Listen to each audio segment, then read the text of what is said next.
Il y a des événements que l'on oublie, mais certains restent gravés à tout jamais dans notre mémoire.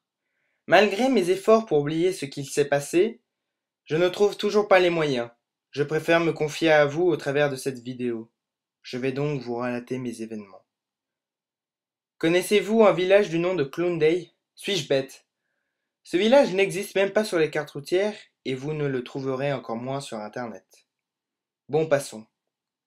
Tout commence il y a maintenant 5 ans.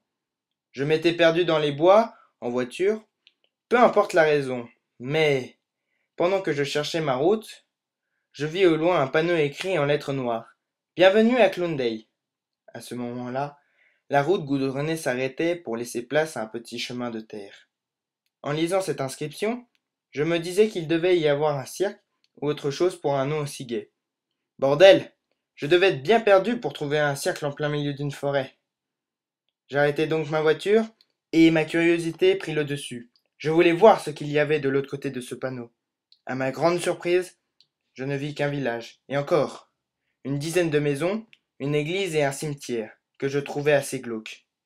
La moitié des maisons étaient composées en pierre, mais une grande partie était en bois. On se serait cru dans un décor de western, mais sans aucun caméraman ou autre personne pouvant faire penser que l'on tournait un film. Je me suis mis à me promener. J'étais assez surpris de voir autant de monde pour un si petit village. Pendant que je me promenais, un homme m'interrompit mes pensées en me posant sa main sur mon épaule. Il me fit sursauter sur le coup. Il était assez vieux, portait des habits du XVIIe siècle. Il s'excusa pour m'avoir effrayé et me demanda s'il pouvait me poser quelques questions. Je lui répondis positivement.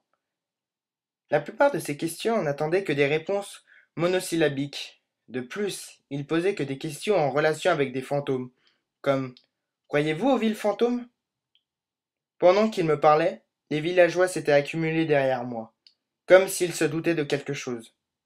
Je commençais à me sentir mal. Mon envie de fuir était omniprésente, mais je ne voulais pas fuir.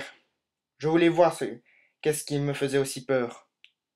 Puis l'homme me remercia d'avoir répondu à ses questions et partit sans rien me dire d'autre. Je fis demi-tour quand soudain j'aperçus que tous les villageois se tenaient devant moi, me dévisageant. Ce qui me perturbait le plus et me donna l'envie de fuir, c'était que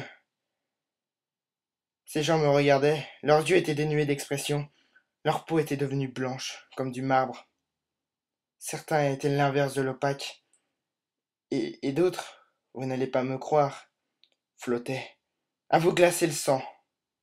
Pris de panique, je courus jusqu'à ma voiture. Je mis le contact et accéléra. Mes pneus firent un bruit des plus atroces, ce qui me fit sursauter.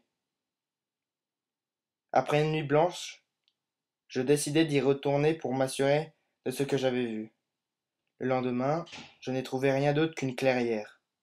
Aujourd'hui, j'ai déménagé loin de cette forêt. D'ailleurs, je ne vais même plus en forêt depuis cet incident. Je reste même cloîtré chez moi. De plus, je ne dors plus. J'entends ces questions de ce vieillard se répéter en boucle dans ma tête, et j'y pense. Si ce vieillard était juste là pour prévenir les personnes égarées à quitter ce village. En tout cas, je n'ai qu'un conseil à vous donner. Ne vous perdez jamais dans les bois.